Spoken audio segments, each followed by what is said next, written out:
louange. Alléluia. Vous savez, et Paul a affirmé cela encore.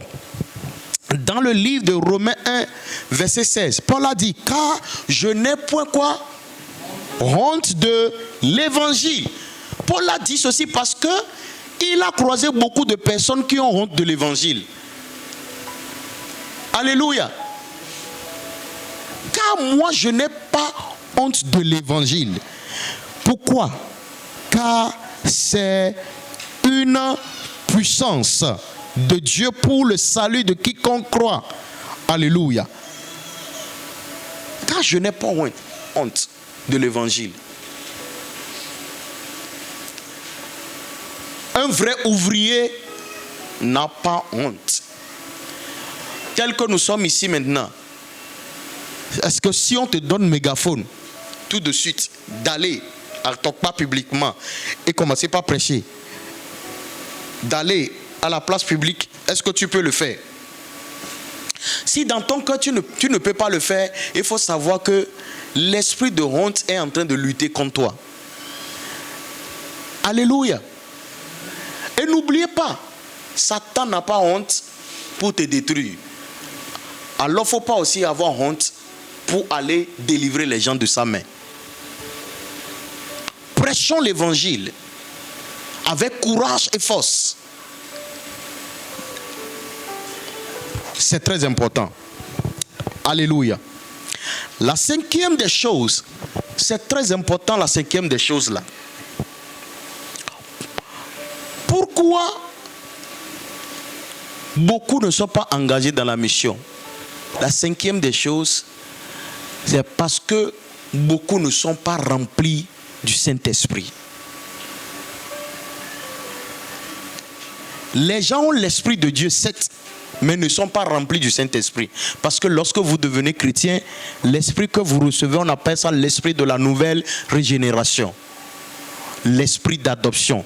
C'est ça qui fait de vous un enfant de Dieu. Mais ça ne suffit pas. L'expérience que les apôtres ont eue le jour de Pentecôte est très très différente. Alléluia. Le Saint-Esprit est très important. Nous devons faire tout possible pour être remplis et débordés du Saint-Esprit. Sinon, nous ne pouvons rien faire. Jésus, en voulant partir, a dit à ses disciples, il dit, allez à Jérusalem jusqu'à ce que le Saint-Esprit descende sur vous. Sinon, vous ne pouvez rien. Il dit, quand l'Esprit de Dieu descendra sur vous là, il dit, vous serez mes témoins. Vous serez mes témoins. À Jérusalem, en Samarie, en Judée et partout dans le monde entier. Alléluia. Jésus lui-même savait que sans le Saint-Esprit, il ne peut pas être, les apôtres ne pouvaient rien faire. Ils ne peuvent pas être des témoins efficaces. Un témoin, c'est quelqu'un qui parle de son maître.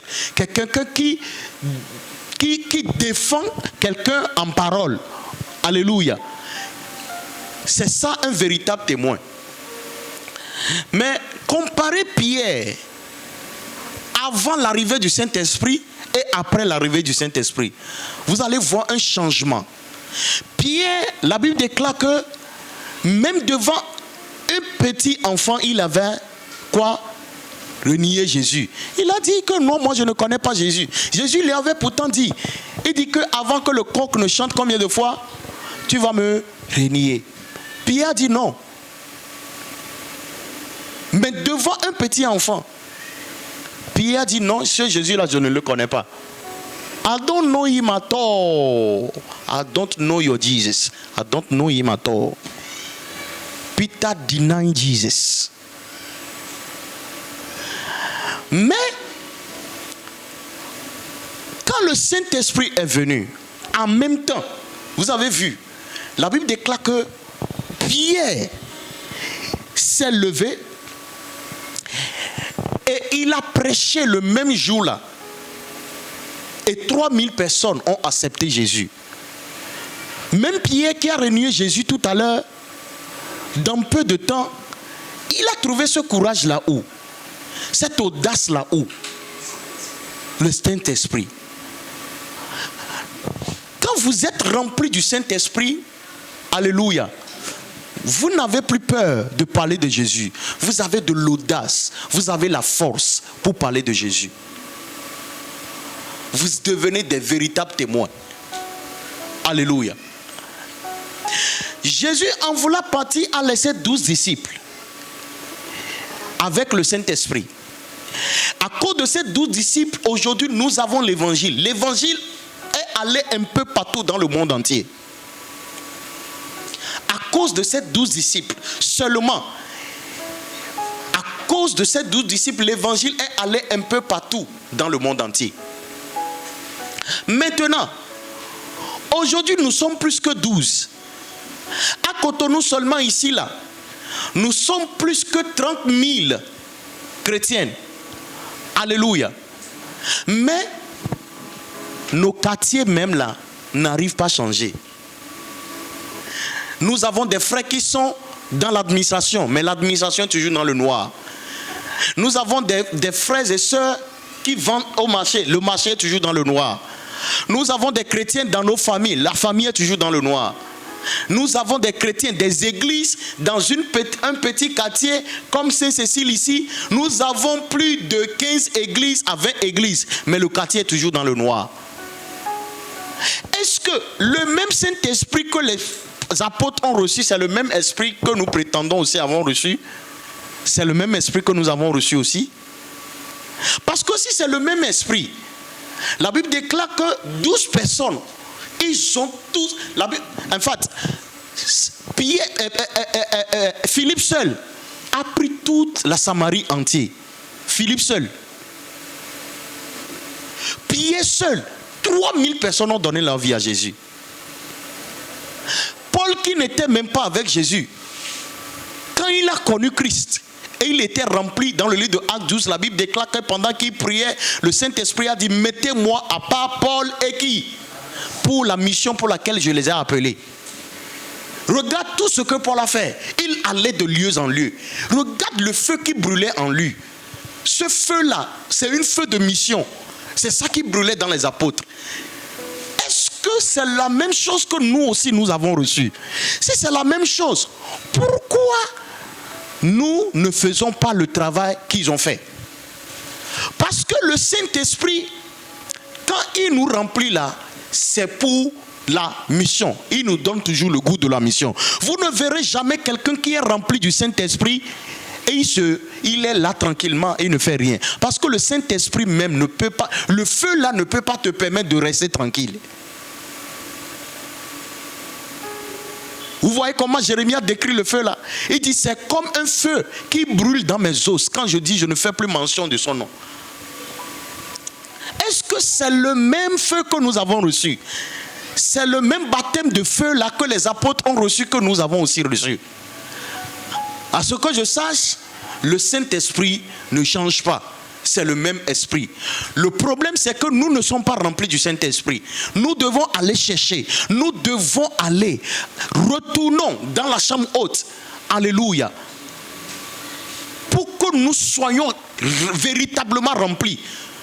Pour que le Seigneur puisse allumer ce feu-là en nous. Pour que nous devenions des véritables témoins. Et un peu partout où nous allons, que nous puissions prendre des nations, nous puissions prendre des villes, nous puissions prendre des villages pour le Seigneur. Si le feu-là est allumé en nous, bien-aimé, c'est-à-dire tu peux aller n'importe où. C'est-à-dire tu vas faire taire le plan de l'ennemi, tu imposes le règne de Dieu là, tu transformes toute la ville. Les apôtres, les difficultés qu'ils ont rencontrées, si nous, dans cette génération, nous avons cette difficulté-là, je ne crois même pas qu'il y aura encore des chrétiens. Regarde Paul, on lui a lapidé jusqu'à ce que il était mort. La Bible déclare les frères sont venus l'entourer. Comme ça, il s'est réveillé. La chaleur des frères. Certains ont été crucifiés. Tête en bas, pied en haut. Certains, on les a pris, on les a mis dans l'huile chaud. Dans le livre de Actes 3, la Bible déclare que Pierre et Jean sont allés quelque part. Alléluia. Rapidement, nous allons lire l'histoire là. Tu vas voir. Nous devons réellement retourner. Alléluia. Dans la mission avec le feu. Alléluia. Avec le feu. Acte 4. À partir de verset 17.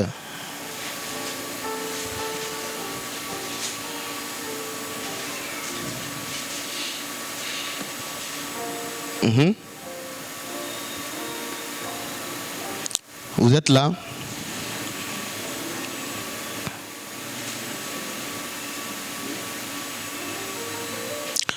Arrivé à la maison, vous pouvez lire juste à partir du verset 1 pour que vous puissiez comprendre correctement. Alléluia. Mais afin que la chose ne se répande pas davantage parmi le peuple, il dit, défendons-les avec menace de ne parler désormais à qui que ce soit en ce nom-là. Ayant les appelés et les ayant appelés, il leur défendit absolument de parler et d'enseigner au nom de Jésus. Pierre et Jean leur répondirent, jugez s'il est juste devant Dieu de vous obéir plutôt qu'à Dieu. Car nous ne pouvons ne pas parler de ce que nous avons vu et entendu. Il leur fit de nouvelles menaces et les relâchèrent, ne sachant comment leur punir à cause du peuple, parce que tous glorifiaient Dieu de ce qui était arrivé. On les menaçait. On les a dit, hey, vous n'allez plus enseigner en ce nom. Ils ont dit, Pali, vous pouvez nous dire de quitter ici, là d'accord. Mais vous ne pouvez pas nous empêcher de ne pas parler de ce que nous avons vu et de ce que nous avons fait quoi? Entendu. Ça, ce sont les signes de celui qui est rempli du Saint-Esprit. Ceux qui sont remplis du Saint-Esprit, vous ne pouvez pas les empêcher. Quel que soit l'obstacle, ils trouveront toujours des moyens pour propager l'évangile. La fois passée, quelque chose s'est passé. Affaire de Covid là. Et tout le monde, tous les églises ont fermé. C'est un signe. Moi seul j'étais là, je me disais, si cette chose-là se passait au temps des apôtres, est-ce que les apôtres allaient fermer les églises? Je ne crois pas. Les gars là qui défiaient les autorités, Paul, plusieurs fois on lui a foutu en prison. Depuis prison, elle dit qu'on le met en prison, il transforme toute la prison en église. Alléluia.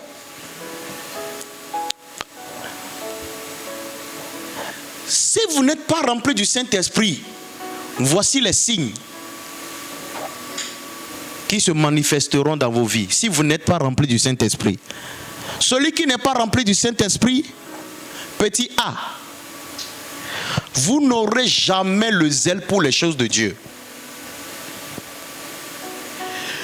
Si vous n'êtes pas rempli du Saint-Esprit, vous n'aurez jamais le zèle pour les choses de Dieu. Parce que le zèle, c'est le Saint-Esprit, alléluia, qui manifeste ça en nous. Celui qui n'est pas rempli du Saint-Esprit, alléluia. La deuxième des choses, si vous n'êtes pas rempli du Saint-Esprit, vous manquerez toujours de courage pour parler de Jésus ouvertement. Vous aurez toujours peur, vous serez toujours dans la crainte. Regarde Pierre. Pierre avait peur de dire aux gens qu'il était avec Jésus, qu'il connaissait Jésus. Mais quand le Saint-Esprit est descendu, même Pierre a changé de statut. il est devenu courageux maintenant. Je suis sûr que parmi les 3000 personnes qui ont donné leur vie à Jésus là, ceux qui ont crucifié Jésus là faisaient partie aussi. Parce que c'était une fête.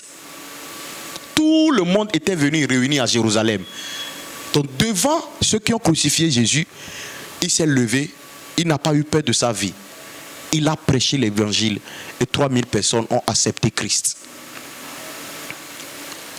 Alléluia. Une seule personne. Petit C, si vous n'avez pas le Saint-Esprit, vous n'êtes pas rempli du Saint-Esprit, vous allez toujours cacher votre foi au milieu des païens. Vous allez toujours cacher votre foi au milieu des païens. C'est que vous ne voulez même pas que les gens sachent que vous êtes des chrétiens. Vous participez à leur fête, il y a un anniversaire, vous êtes dans les gens sont dans les chrétiens sont dans des groupes de WhatsApp où on parle d'anniversaire, on parle des choses, des futilités. Un seul verset, il ne peut même pas publier. Si vous n'êtes pas rempli du Saint-Esprit, vous êtes ni froid, ni chaud pour le Seigneur. On ne connaît jamais votre position réelle vis-à-vis de l'œuvre de Dieu. Et ceux qui sont comme ça, dans le livre d'Apocalypse, la Bible déclare quoi? Parce que vous n'êtes pas froid, vous n'êtes ni chaud ni froid, je vous vomirai. Alléluia.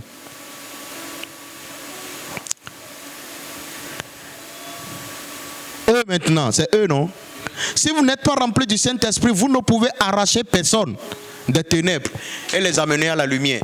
L'œuvre de l'évangélisation, c'est arracher quelqu'un des ténèbres et l'amener à la lumière. C'est pas. Des fois, tu veux aller évangéliser quelqu'un.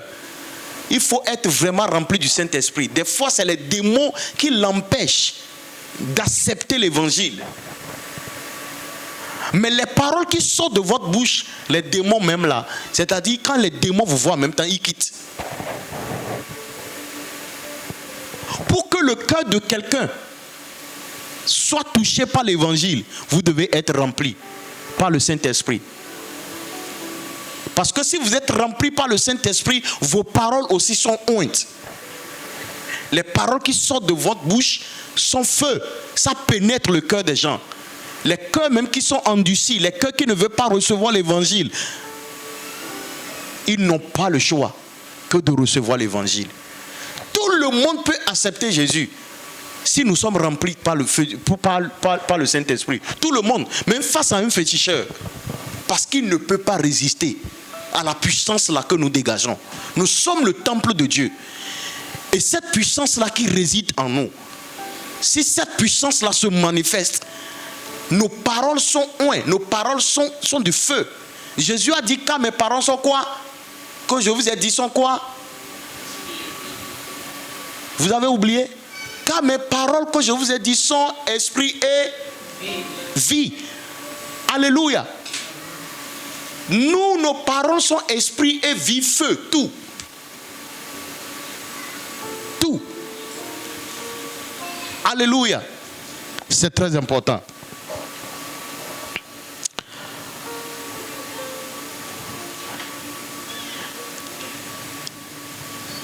Donc, c'est la raison pour laquelle aujourd'hui nous n'avons pas d'ouvriers dans la moisson. Alléluia. C'est l'une des raisons pour laquelle nous n'avons pas du tout des ouvriers dans la moisson aujourd'hui.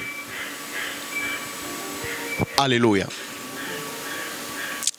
Maintenant, rapidement, pourquoi le monde d'aujourd'hui ne veut pas accepter notre évangile? Je vais partager aussi ça avec vous rapidement. Pourquoi le monde d'aujourd'hui ne veut pas accepter notre évangile? Why they don't want to accept our message, our gospel? Alléluia.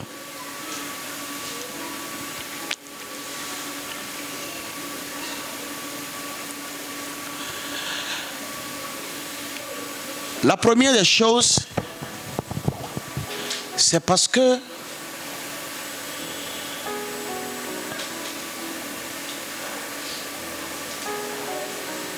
les chrétiens que nous sommes aujourd'hui, nous avons sali l'image de Christ auprès de ce monde. Les chrétiens que nous sommes aujourd'hui, nous avons sali l'image de Christ devant ces gens-là.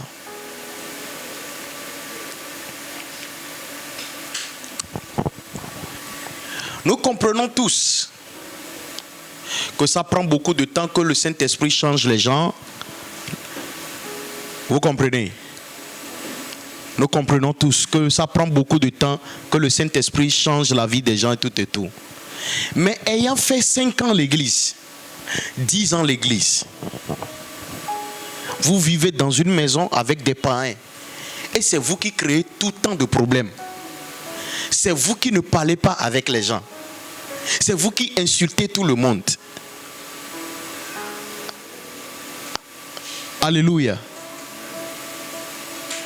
Aujourd'hui, l'église ne donne pas une bonne image dans le monde. Ça fait que les gens ne considèrent plus l'église. Regarde toutes les histoires que nous entendons parler de l'église aujourd'hui. Que ce soit des hommes de Dieu, que ce soit des chrétiens, ce n'est pas une bonne image. L'œuvre de l'évangélisation commence par l'image que nous présentons au monde. Alléluia.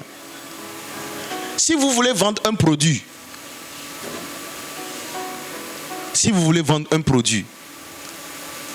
pour que le produit soit accepté par les gens, pour que le produit puisse plaire aux gens, qu'est-ce qu'on fait?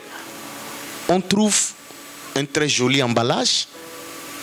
L'emballage même peut attirer les gens. Même si le produit qui est dedans n'est pas quelque chose de grand, de trucs là. Alléluia. Mais aujourd'hui, regarde l'image que l'église présente dans le monde. Ce n'est pas une bonne image. Regarde avec les réseaux sociaux tout ce qui se passe dans l'église aujourd'hui. Quelqu'un envoie un ballon dans l'église. Et ballon de miracle. Il juge, le pasteur juge au ballon. Qu'avant que quelqu'un ne touche, la personne fait grrr, la personne tombe. Dans une église, je vois les gens amener de machettes. On dit que c'est... Qui a vu cette vidéo-là? Tu as vu ça? Pour châtier Satan. Tu as vu ça? Sur les réseaux sociaux. On a machette, on prie dans l'église. Vous comprenez? Comment quelqu'un va venir? Si c'est ça là, dans ça, moi, il va venir. Je ne peux jamais accepter votre Jésus. Et pourtant, il colle Jésus à ça. Le monde ne peut pas faire la différence. Que ça, là, ceux-là ne sont pas chrétiens ou pas. Ils ne vont pas faire la différence. Ils vous mélangent tous. Comment on va amener machette pour prier? Satan, dans sa méchanceté même là, s'il veut vraiment vous montrer, Satan va toucher UPP. Il a dit, seulement un démon va se manifester dans la vie de quelqu'un là, il va commencer par découper les gens. Et c'est ça. C'est dans ça là, vous voulez que les gens viennent?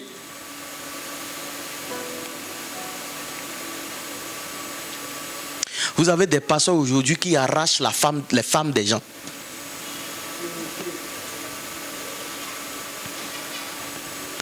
Dans ça là, vous voulez que les gens viennent? Vous avez des pasteurs aujourd'hui qui possèdent l'âme, l'esprit, la pensée des femmes d'autrui. C'est-à-dire, les femmes respectent les pasteurs même que leur mari à la maison.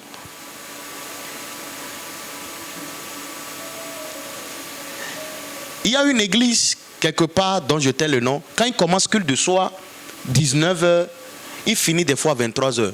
La question que je me pose souvent là, les femmes qui sont là-bas, là, ils ne vont pas aller préparer pour leur mari. Est-ce que les femmes là ne vont pas aller à la maison pour aller préparer pour leur mari? C'est de la pagaille. C'est de la pagaille. Cette image, ça fait que les gens de dehors n'acceptent pas l'évangile. Parce qu'ils vous mélangent tous. ils vous mélangent tous. La deuxième des choses qui fait que les gens n'arrivent pas à recevoir notre évangile, nous prêchons la condamnation au lieu de prêcher l'amour de Dieu. We are preaching always condemnation, condemning people, au lieu de prêcher l'amour de Dieu. Les chrétiens, nous jouons trop au saint. Nous jouons trop au saint. Je vais vous donner un exemple simple. Un jour, une dame est venue me voir pour dire, pasteur, donc, si je ne suis pas chrétien et les enfants de ma voisine qui est chrétien sont revenus de l'école, et j'ai vu que les enfants ont faim, et j'ai préparé, j'ai donné à mes enfants, ils ont mangé, et j'ai donné un peu aux enfants de la dame, et ils ont mangé. Il dit, chez vous là c'est comme ça. La dame est venue, elle a commencé par m'insulter que je n'ai pas droit à donner nourriture à ses enfants. Là, d'abord enfermer les enfants, les a tabassés correctement. Après, la dame lui a fait face, lui a insulté correctement. Il dit, je ne comprends pas. Il dit, pasteur, je suis venu vous voir parce que j'ai cherché, ils ont dit que c'est dans votre église, elle vient. C'est pour cela que je suis venu vous dire ça. Il dit, mais cette personne dont tu parles là, elle ne vient pas dans mon église, je ne le connais pas. Il a donné le nom. Ah non, l'église, je connais l'église, mais ce n'est pas mon église.